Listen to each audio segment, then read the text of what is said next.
Hello everyone, in this video I'm going to show a step-by-step tutorial on how to start selling on Alibaba.com account. So first we're going to go to the Alibaba.com app. Then once you're here, we're going to click on My Alibaba, which is found at the lower right corner. Then here we're going to scroll sideways. Then click on Start Selling. So here they're going to ask us to insert our phone number and our company name.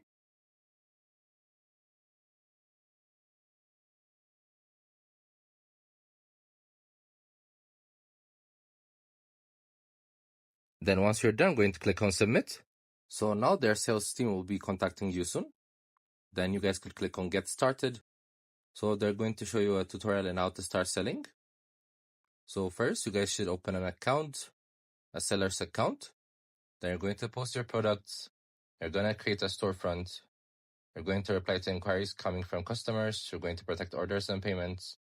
Then they'll also tell you how to manage your account. So they basically have a list. So that's how you start selling. I hope you guys liked this video. Subscribe for more, like for more, share for more. I hope to see you again. Goodbye.